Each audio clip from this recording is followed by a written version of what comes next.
Sometimes, near the very end, nothing dramatic happens. No sudden words, no last speeches, no clear moment you can point to and say, this is it. There's only a quiet change. In hospice, I've learned that death often arrives softly. It shows itself in small ways, ways you might miss if you're waiting for something louder. The room feels still, not empty, just settled. Breathing slows, hands rest. The need to speak fades, not because there's nothing left to say, but because everything important has already been felt. Families often worry when their loved one grows silent. They wonder if they should say more, do more, hold on tighter. But sometimes silence isn't a sign of fear or pain. Sometimes it's a sign of letting go. This quiet doesn't mean you've been shut out. It means you're being invited to be present in a different way, to sit, to breathe together, to understand that love doesn't always need words at the end. One of the quiet signs of death is this gentle turning inward, and it teaches us that the final moments are often not about doing, but simply about being. In hospice, one of the quietest signs of death is not something you hear or see clearly, it's something you feel. It happens when a person begins to turn inward, not away from you, but deeper into themselves. Families often describe it as distance, but that word never feels right to me. It isn't distance. It's a soft retreat, like someone stepping out of a crowded room and into a calm hallway where the noise fades on its own. I've sat at many bedsides where the room grew quiet long before the heart slowed. The television might still be on, voices might still pass through the hallway, but the person in the bed is no longer reaching outward. Their eyes may still open, but they don't search the room the way they used to. They rest somewhere deeper, not asleep, not unconscious, just settled. This silence can be unsettling for families. We're taught that connection means talking, responding, reacting. So when someone stops doing those things, fear rushes in. People ask me if their loved one is depressed, if they're giving up, if something is wrong. I tell them what I've learned over years of watching this moment unfold again and again. This kind of quiet is not a failure. It's not a mistake. It's part of how the body and the soul begin to let go. When someone is nearing death, the world becomes smaller, not in a sad way, but in a focused way. Energy is precious. The body knows this before the mind ever does. Words take effort. Eye contact takes effort. Even listening takes effort. So the body starts choosing what truly matters. Often that means letting go of conversation and holding on to sensation instead. The warmth of a hand, the sound of a familiar voice, even if they don't respond, the feeling of being safe. I've noticed that when this quiet begins, people often stop asking for things. They don't ask for water as often. They don't shift and fidget the way they used to. Their breathing finds a slower rhythm, not labored, just unhurried. It's as if the body has stopped fighting the clock. It no longer cares what time it is or what comes next on the schedule. It exists only in the present moment. Families sometimes apologize to me in these moments. They say things like, I don't know what to say anymore, or I feel like I'm losing them already. I remind them that silence is not abandonment. Silence can be a shared space. Sitting quietly, breathing together is still a form of love. Sometimes it's the purest one left. There's often a moment when someone who has been talking, even softly, simply stops. Not suddenly, not dramatically. One day they answer fewer questions. The next day they answer none.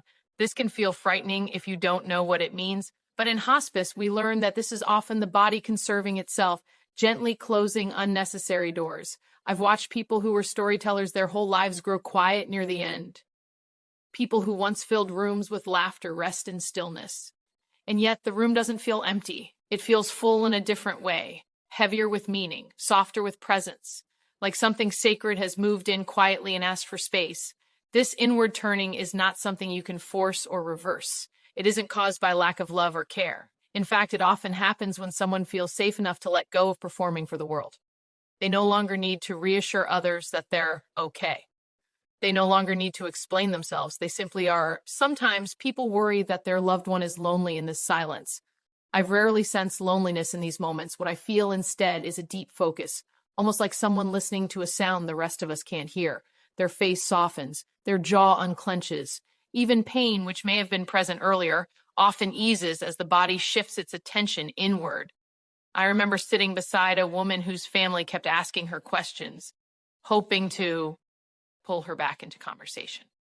She didn't respond, but her breathing stayed calm. I gently suggested they stop asking and simply talk to her instead.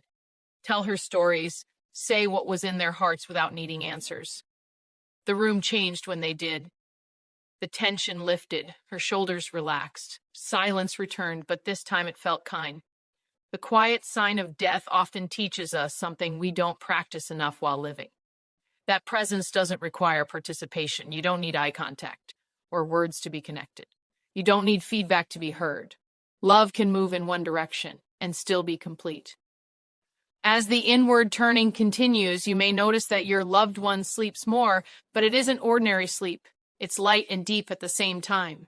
They may open their eyes briefly, then close them again without explanation. Their awareness seems to drift, not lost, just selective. They are no longer anchored to the room the way they were before. People sometimes ask me how they'll know when death is close if there's no dramatic change. I tell them that this quiet is often the first whisper, not the end itself, but the beginning of the body's farewell. It's subtle, gentle, easy to miss if you're watching for something loud. This stage can last hours or days. There's no fixed timeline. Each person moves through it in their own way. Some turn inward quickly. Others linger, drifting in and out. There's no right way to do this. The body knows what it needs. I've learned not to interrupt this silence unless it's necessary. Not with noise, not with urgency. When I enter a room like this, I lower my voice automatically. I move slower. Even the air feels like it asks for gentleness. This is not a time for fixing or correcting. It's a time for honoring what is unfolding. For families, this quiet can feel like grief arriving early. They miss the voice, the expressions, the little interactions that once filled the day. I remind them that this change is not erasing the person they love. It's revealing another part of them, one that doesn't need language to exist.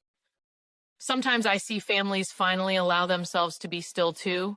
They stop pacing, they sit down, they hold hands, and in that shared silence, something profound happens. Fear loosens its grip.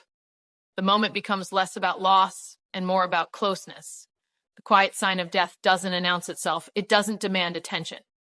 It simply arrives, asking softly to be noticed. And when we learn to recognize it, we realize that the end of life is not always marked by struggle or noise.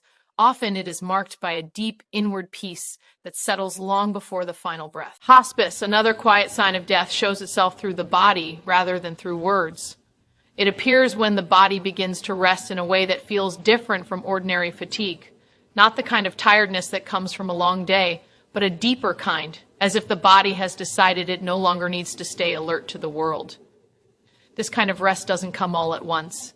It unfolds gently. At first, there are longer pauses between movements. A hand that once reached for the blanket no longer adjusts it. Legs that used to shift now remain still. The body finds a position and keeps it, not because it can't move, but because it doesn't feel the need to anymore. Families often notice this before they understand it. They say things like, they haven't moved much today, or they seem comfortable but so still. Stillness can be frightening when you're not used to seeing it. We associate movement with life, and when movement slows, fear rushes in. But this kind of stillness is not distress. It's the body laying things down, one layer at a time. The body near the end begins to simplify. Muscles that once held tension release it. The face softens, the forehead smooths, the hands rest open instead of clenched. Even people who carried stress in their bodies for decades sometimes let it go in these final days. It's as if the body understands there is no reason to hold on anymore.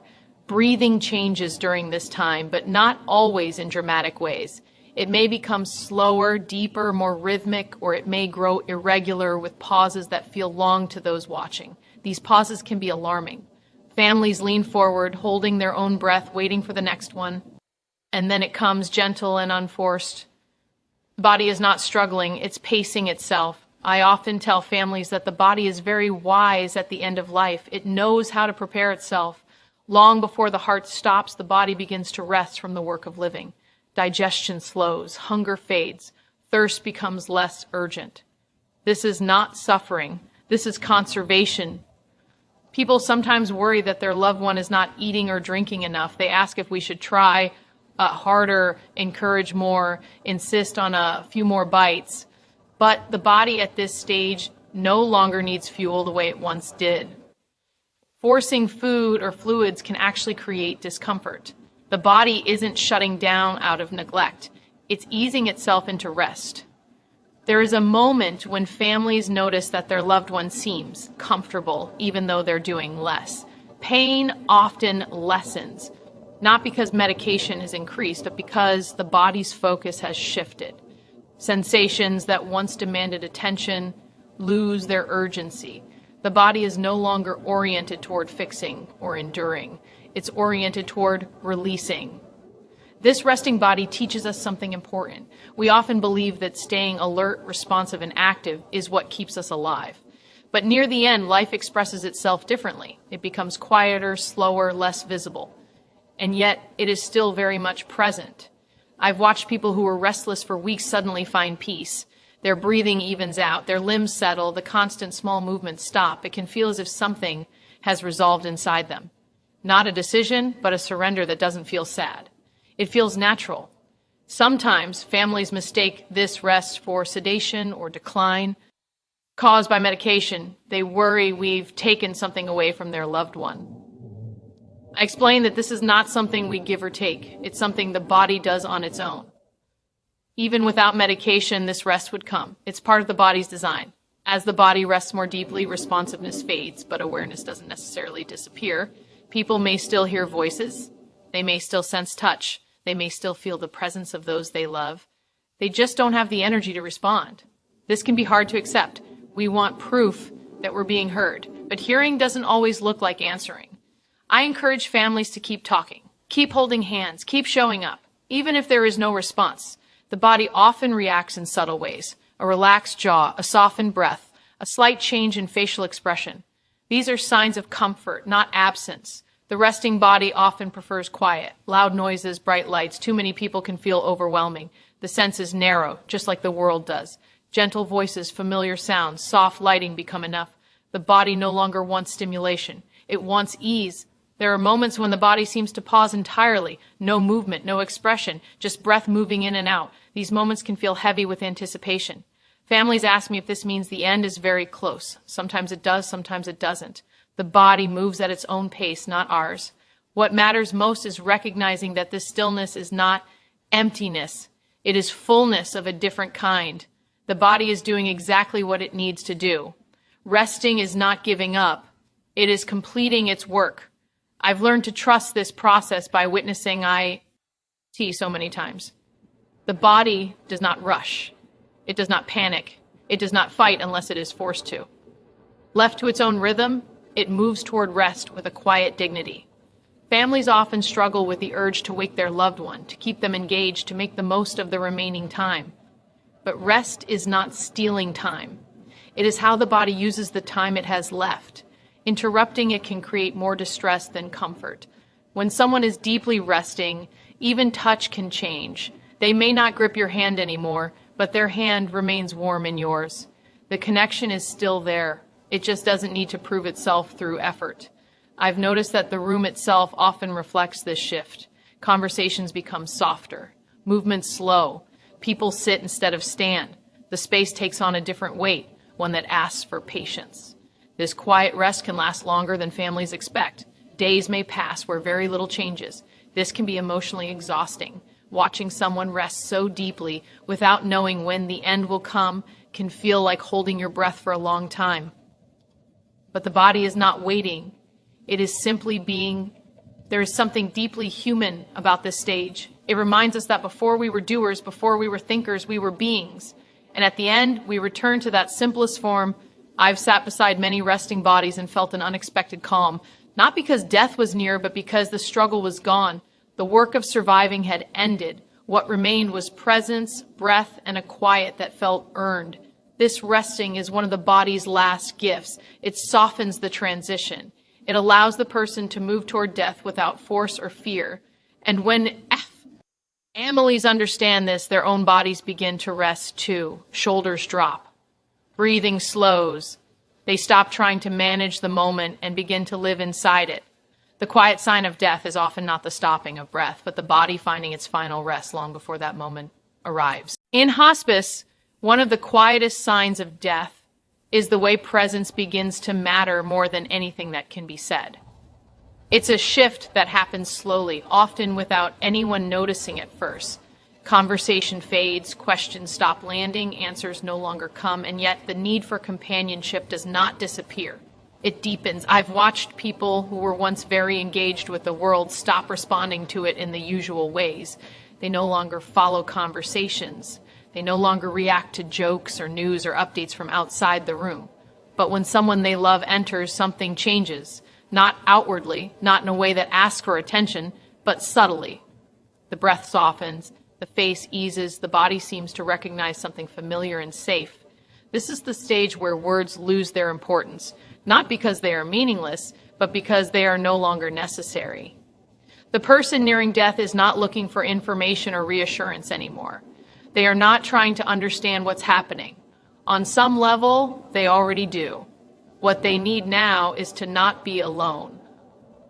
Families often struggle here because they feel useless without conversation. They sit at the bedside wondering what they should say, afraid that silence means neglect. I gently tell them that silence can be an offering. Sitting quietly, holding a hand, being fully there without trying to fix or fill the space is often exactly what is needed. Presence has a weight to it at the end of life. You can feel when someone is truly there versus when they are distracted or uncomfortable. Even if the person in the bed never opens their eyes, they often sense who is near them. The body responds differently to genuine presence. Muscles relax, breathing evens out. There is a kind of settling that happens when someone feels accompanied. I've noticed that people nearing death often respond more to tone than to words. A calm voice matters more than what is being said. A familiar rhythm matters more than meaning. Someone may read a favorite book aloud, even though the listener no longer follows the story. What matters is the sound of that voice, the continuity of something known. Touch becomes more important than conversation during this time. A hand resting gently on an arm, fingers laced together without movement, a soft stroke of the hair. These gestures say what words no longer can. They say, "I'm here. You don't have to do this alone." Some families worry that they're doing too little by just sitting. They feel pressure to make the most of the time, to say everything before it's too late. I understand that fear. But I've learned that the need to say everything belongs more to the living than to the dying. The person nearing death is often not waiting for explanations or apologies. They are waiting for steadiness. Presence offers steadiness. It anchors the room. It tells the body that it is safe to continue letting go. When someone sits calmly at the bedside, not rushing, not panicking, the body often mirrors that calm. Death does not feel as threatening when it is accompanied by peace. There are moments when families step out of the room and the atmosphere changes. The person's breathing may become shallow or restless. And when they return, even without speaking, the breath slows again. These changes are subtle, but they are real. They remind us. That connection does not end when conversation does. I've seen people hold on longer than expected, not because they're afraid to die, but because they're afraid to leave someone alone. When families reassure them through presence rather than words, something shifts. The body no longer needs to stay alert. It no longer needs to wait. Sometimes loved ones whisper permission. They say things like, "We're okay," or "You can rest now." Those words can be meaningful, but they are not always necessary. What matters more is that the presence behind the words is genuine.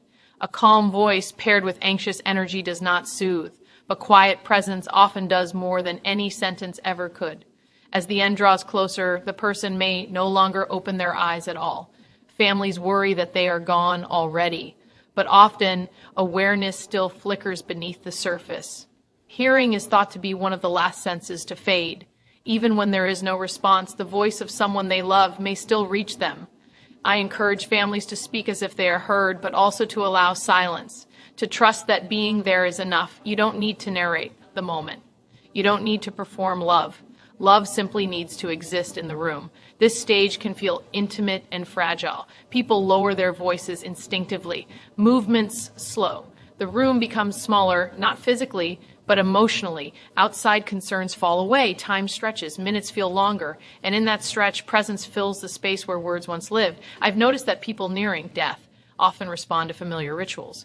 A prayer they've heard many times. A song that has followed them through life. Even if they can OT sing along or respond, their body often reacts. Breathing may synchronize with the rhythm. Muscles relax. There is recognition without effort. Presence also means allowing emotions to exist without correcting them. Sometimes family members cry quietly at the bedside. They worry that their tears will disturb their loved one. But gentle emotion, expressed honestly, often does not cause distress. What causes distress is panic, suppression, or tension. Calm sadness is different from fear.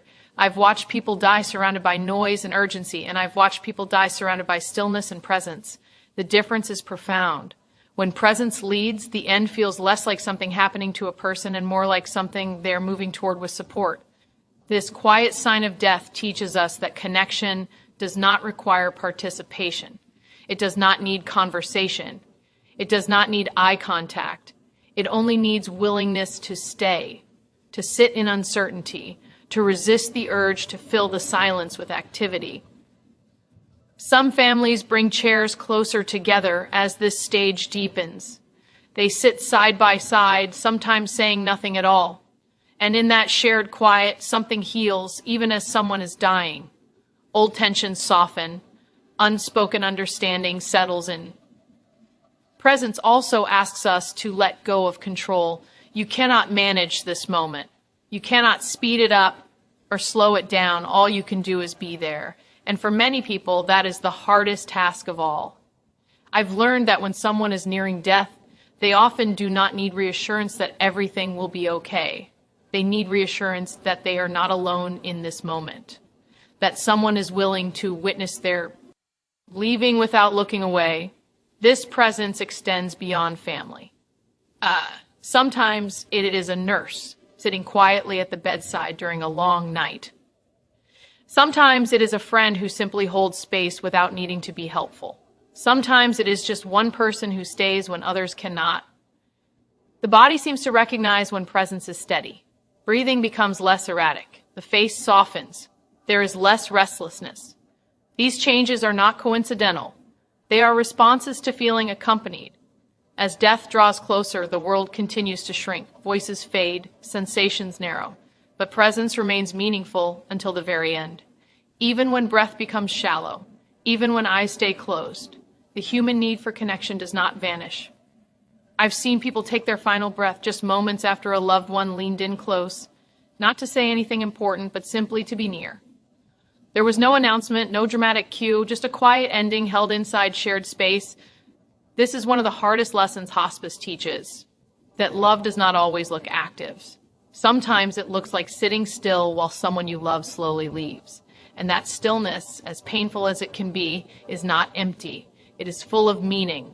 Presence is not about doing the right thing. It is about being willing to stay in the room when nothing is happening, to trust that your being there matters even when there is no response to confirm it. This quiet sign of death shows us that the end of life is not always marked by words or actions. Sometimes it is marked by the way a room feels when people choose to remain, to witness, to accompany, without needing anything in return. In hospice, another quiet sign of death appears in the way time begins to lose its structure. Clocks keep ticking, schedules still exist, but the person nearing death is no longer moving inside them. Morning and night blend together, meals no longer mark the day, the body stops responding to time as something that needs to be followed. Families often notice this when their loved one no longer seems aware of what day it is or how long something has taken. They may sleep through daylight and wake briefly at night, or remain still for long stretches without any sense of urgency. This can feel confusing, even concerning, especially if the person was once very aware of routines. But this shift is not disorientation in the way we usually think of it. It is a release from time itself. The body near the end does not rush. It no longer measures moments as useful or wasted. It does not anticipate what comes next. It simply exists where it is. This can be difficult for those sitting at the bedside because we are still living inside time. We count minutes between breaths. We watch hours pass. We wait. The person in the bed is no longer waiting for anything. I've seen families grow anxious when their loved one no longer reacts to familiar markers of the day. They ask if this means confusion or decline. I gently explain that the body is no longer organizing itself around the outside world. It's turning inward, and time becomes less relevant there. This loss of time awareness often comes with a deep calm. without the pressure of before and after. The body relaxes. There is no need to prepare, to anticipate, to stay alert. The nervous system softens. You can feel it in the room. The pace slows, not because someone decided it should, but because there is nothing left to hurry toward. People sometimes describe this stage as feeling suspended, like everything is paused.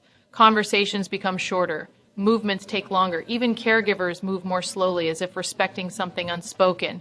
Time stretches, but it also thins.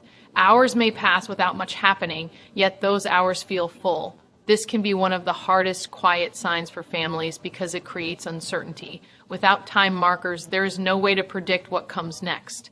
You can't plan, you can't prepare, you can only be present, and for many people, that lack of structure is deeply uncomfortable. I remind families that the body knows how to do this without our guidance, long before we learned to measure time. The body knew how to enter and leave the world. Near death, it returns to that instinctive rhythm, one that does not follow clocks or calendars.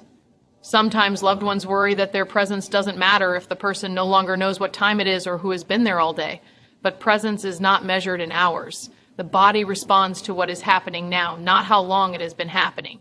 A few minutes of calm, genuine presence can be more meaningful than hours of anxious waiting. As time loses meaning, so does urgency. Requests become fewer. Needs become simpler. The body no longer asks for stimulation or distraction.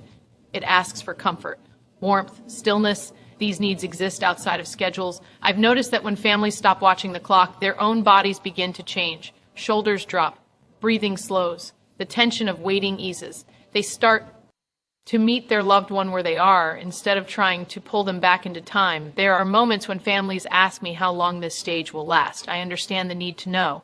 Waiting without a timeline can feel unbearable.